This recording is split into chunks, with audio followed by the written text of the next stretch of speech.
Éric Besson, bonjour. Bonjour Jean-Pierre Elkabbach. Est-ce que vous pouvez nous ôter d'un doute? La centrale de Fessenheim, elle ferme bientôt ou elle continue?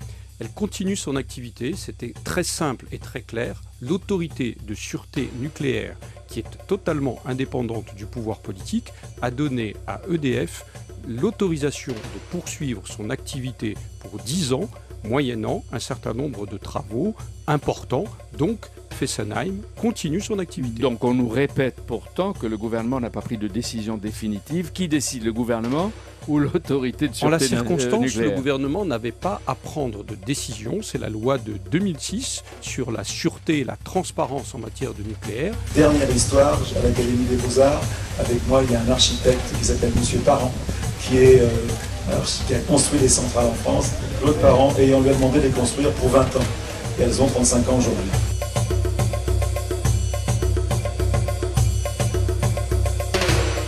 Le gouvernement, Nathalie Kosciusko-Morizet, François Baroin et moi-même, nous avons pris acte de la décision de l'autorité de sûreté nucléaire. Fessenheim continue. Fessenheim continue. Autrement dit, moi, Henri Proglio, patron d'EDF, j'apporte éventuellement à la centrale des aménagements demandés et je développe Fessenheim. Absolument.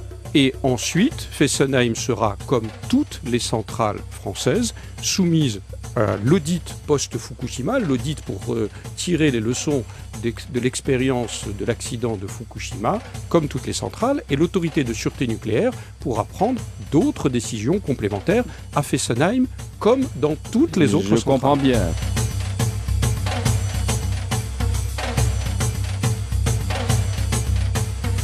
L'autorité de sûreté nucléaire qui fait des visites assez régulièrement dans les centrales, elle nous le raconte assez souvent, qui va être chargée de faire cet audit. Donc personne n'imagine que l'autorité va se déjuger elle-même et dire, eh bien effectivement, nous n'avions rien vu et telle centrale, le Tricastin par exemple, ne peut plus continuer à fonctionner, alors que continuellement ils ont annoncé que cette centrale pouvait continuer à marcher. Vous auriez souhaité une commission indépendante pour ces contrôles et cet audit? Alors le problème effectivement avec l'industrie nucléaire, c'est que ce sont les gens de l'industrie nucléaire ou les gens qui ont la même formation, qui viennent du même moule, on va dire, qui sont chargés de dire que tout va bien. Est-ce qu'on peut avoir des expertises véritablement indépendantes? Il faudrait peut-être des commissions internationales avec des gens qui n'ont pas pour mission de protéger l'industrie nucléaire. Évidemment, on n'en est pas là puisque le Premier ministre a demandé à l'autorité de sûreté nucléaire française finalement de confirmer sa position qui est que les centrales devront continuer à fonctionner.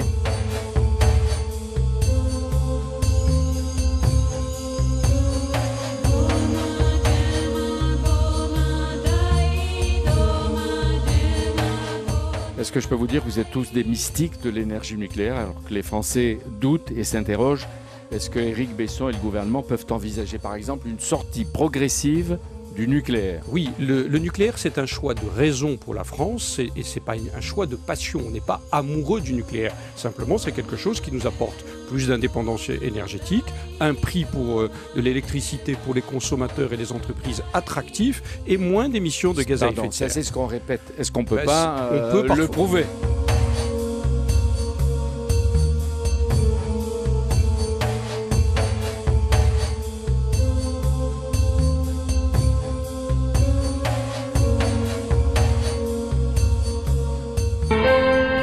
Jean Lémarie.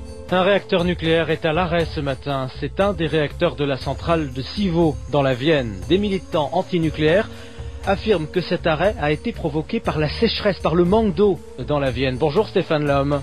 Bonjour. Président de l'Observatoire du nucléaire. D'où vient cette information que vous avez donnée ce matin ?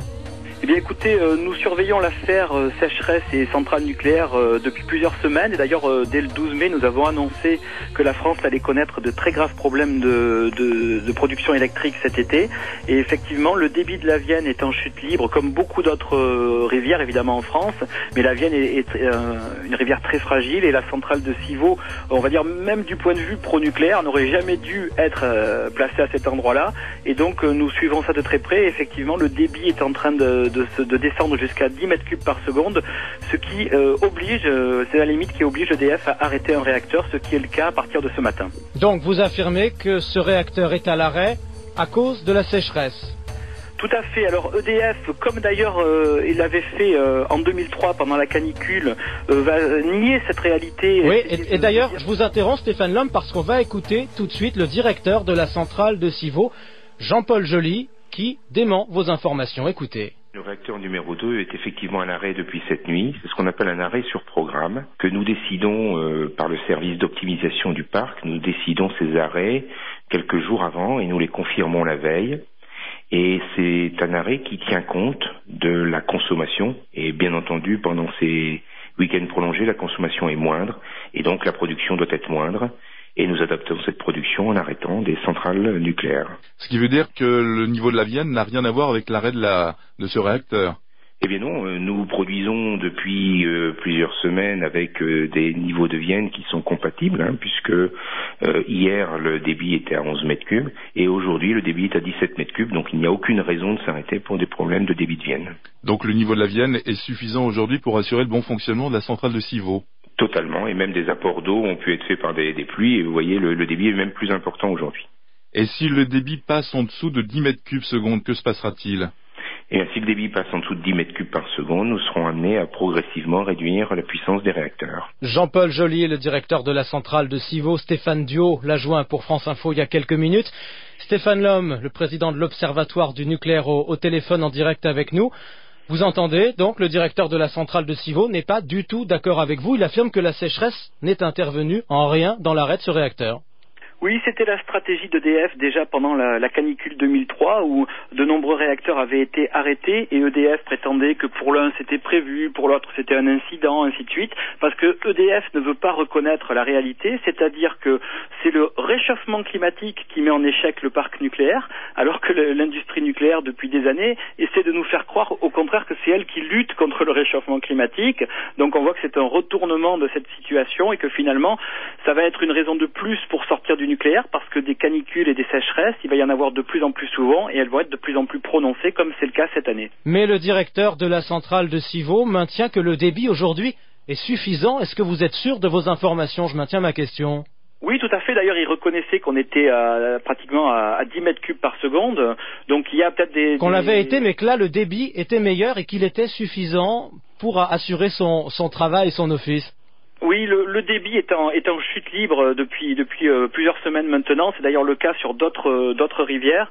Donc il y a parfois des lâchers depuis les barrages, mais il faut réserver cette eau. On est en tout début de processus. Il faut savoir que le débit des rivières baisse en France jusqu'à fin septembre, voire début octobre. Donc c'est une véritable traversée du désert pour le parc nucléaire. Nous annonçons de nombreux réacteurs arrêtés dans les semaines qui vont venir. Et donc pour nous, il est clair que cet arrêt aujourd'hui de Civaux, c'est le premier réacteur touché par la sécheresse. Stéphane Lhomme, franchement, est-ce qu'au nom de votre combat anti-nucléaire, vous n'êtes pas allé un peu loin dans l'analyse de cette situation ? Après tout, un réacteur à l'arrêt pendant quelques jours, ça arrive, sécheresse ou pas ? Eh bien, on a déjà vu pendant les canicules 2003 et 2006 et la sécheresse 2005 que de nombreux réacteurs nucléaires étaient en grande difficulté, qu'il avait fallu importer massivement. Et d'ailleurs, ça nous permet de reparler de l'actualité puisque... Oui, mais justement, l'actualité, c'est aussi EDF qui dit lundi, le réacteur repartira et sera à nouveau en service.